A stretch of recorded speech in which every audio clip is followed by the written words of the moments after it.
केवल एक दिन वैकुंठ चतुर्दशी का ऐसा होता है जिस दिन शालिग्राम भगवान को रात्रि के समय पर, हरिहर मिलन के समय पर भगवान शिव जी को तुलसा चढ़ती है और भगवान शालिग्राम भगवान को बेलपत्र चढ़ती है और वो तुलसा और बेलपत्र को शहद की शीशी में भर कर रखा जाता है। फिर उस शहद को जो बच्चा विद्वान नहीं है, पढ़ने में कमजोर है, उसको दिया जाता है। कई लोग उसको नेत्रों में लगाकर नेत्र ज्योति को बढ़ाते हैं। बड़ी महत्ता, हरिहर मिलन की महत्ता का वर्णन। शिव वैकुंठ चतुर्दशी हरिहर मिलन का दिन है। वैकुंठ चतुर्दशी के दिन भगवान विष्णु और भगवान शंकर, इन दोनों का गुणगान गाना चाहिए, दोनों का भजन, दोनों का मंत्र जाप करना चाहिए, दोनों का।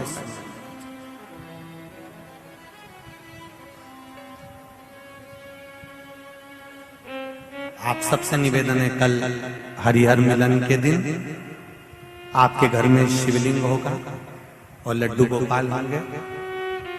रात्रि के समय पर, शाम को नहीं, मध्य रात्रि, अगर नींद खुली रहे तो 11 बजे के बाद में, रात्रि को 11 के बाद अगर नींद खुली रहे, नींद नहीं खुली रहे तो फिर तुम रात को 8-9 बजे चढ़ा के भी सो जाओ तो कोई बात नहीं हो, भगवान तो बोलेगा। शंकर भगवान पर पहले बेलपत्री चढ़ाना, लड्डू गोपाल के सामने तुलसी का दल चढ़ाना, अपने मन की कामना कर कर हरिहर मिलन कराना। थोड़ी देर तक या तो सवेरे के समय ही चढ़ा दो, दिन भर चढ़े रहने दो, रात्रि के समय पर जब फ्री हो जाओ तब घी का दिया लगाकर बेलपत्री उठाना, वो उठाकर भगवान शालिग्राम जी पर या लड्डू गोपाल पर या मेरे कृष्ण पर या नारायण पर या भगवान विष्णु पर, जो भी तुम्हारे यहाँ मूर्ति हो लड्डू गोपाल की आदि की, उन पे चढ़ा देना और भगवान की तुलसी उठाकर अपनी कामना कर कर मेरे देवाधिदेव महादेव के शिवलिंग पर चढ़ा देना। वैकुंठ चतुर्दशी का दिन,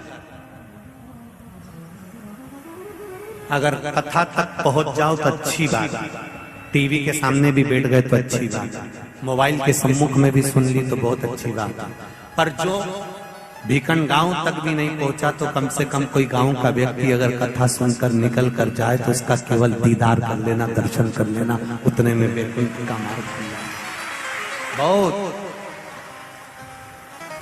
धनेश्वर ने पूछा, मैंने कौन सा पुण्य करा था जो मुझे वैकुंठ का द्वार खुला मिला?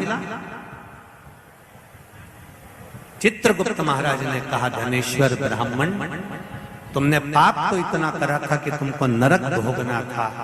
केवल वैकुंठ चतुर्दशी के दिन स्नान कर कर आ रहे व्यक्ति का, शिवजी पे जल चढ़ाते हुए आ रहे व्यक्ति का मुख का दर्शन कर लिया था। इसलिए वैकुंठ चतुर्दशी हरिहर मिलन का दिन है। वैकुंठ चतुर्दशी के दिन भगवान विष्णु और भगवान शंकर, इन दोनों का गुणगान गाना चाहिए, दोनों का भजन, दोनों का मंत्र जाप करना चाहिए, दोनों का।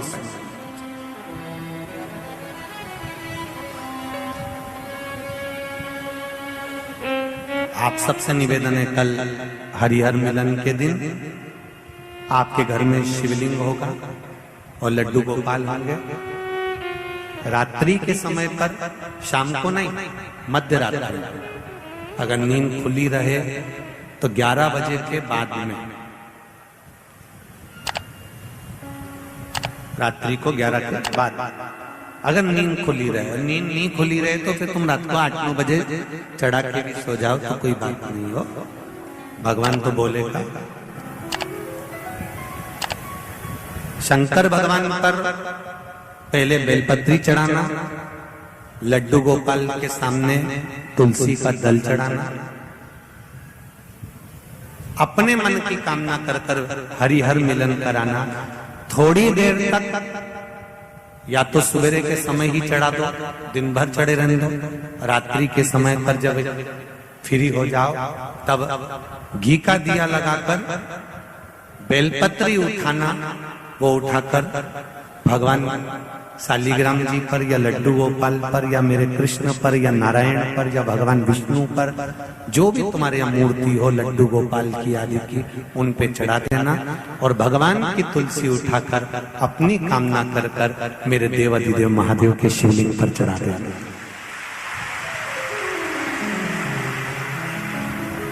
रात्रि को ही हो सके तो ब्रह्म मुहूर्त तक, अगर नींद खुली रहे तो उठा लेना, नींद खुली More orders will be. हो सके तो ब्रह्म मुहूर्त तक, अगर नींद खुली रहे तो उठा लेना, नींद खुले तो रात को ही, रात्रि के समय ही उस बेलपत्री और तुलसी को संभाल के रख लेना। वही बेलपत्री तुलसी विद्या के लिए, और जो बच्चा माइंड से तकलीफ में रहता है, जो बच्चा पलंग पर गंदगी करता हो या जिसका विवेक बुद्धि स्थिर नहीं रहती हो, उसके लिए ये बेलपत्री और तुलसा हमेशा कार्य आती है। कल वही वैकुंठ चतुर्दशी, उसका दर्शन आप भाव से आनंद से अपने अपने घरों में करें, भक्ति के साथ, आनंद के साथ। सुदर्शन चक्र भगवान विष्णु को दे दिया था और भगवान विष्णु ने अपना नेत्र भगवान शंकर को दे दिया था। तब भगवान विष्णु ने कहा था देवऋषि नारद से, नारद पूरे वर्ष में केवल एक दिन ऐसा रहेगा वैकुंठ चतुर्दशी का, जिस दिन मेरा दरवाजा 24 घंटे खुला रहेगा, जो पापी से पापी जीव है वो भी प्रवेश करेगा। ये वैकुंठ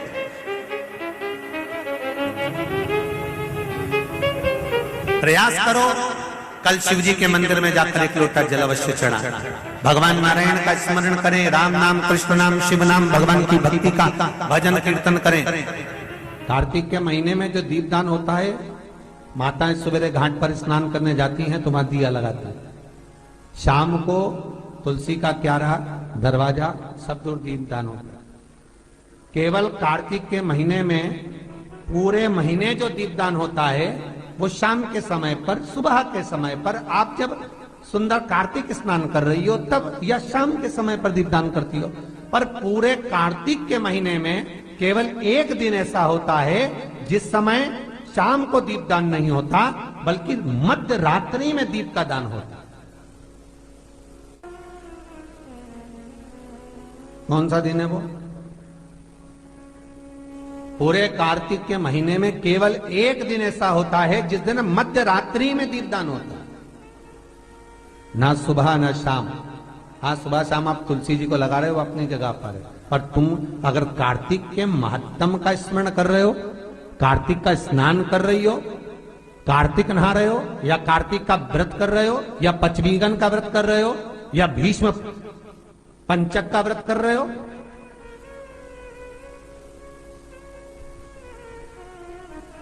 या कार्तिक स्मरण का व्रत कर रहे हो, कार्तिक का अनुष्ठान कर रहे हो, तो उसमें एक दिन ऐसा होता है जिस समय सुबह शाम दीपदान का फल नहीं है, रात्रि के मध्य में दीपदान का फल है, और वो है वैकुंठ चतुर्दशी का दिन।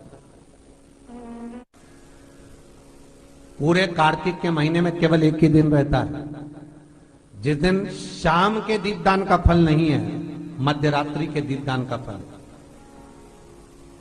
दीपावली पर जो दिए लगाए वो 11 दिए, 21 दिए, 5 दिए, 7 दिए, ऐसे लगाए जाते हैं। एकादशी के दिन जो दीपदान करा उसमें 11 दिए, 7 दिए, 21 दिए, ऐसा दीपदान होता।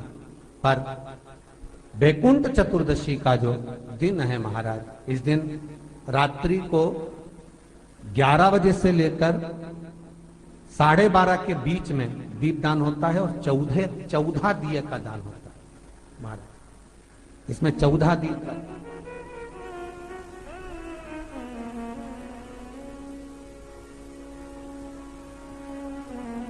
चौदह दीपों का दान है। निवेदन है आप सबसे कि प्रयास करना कि घर के बाहर आप एक दीप जहां पर आपका जलाशय है, पानी का स्थान है, वहां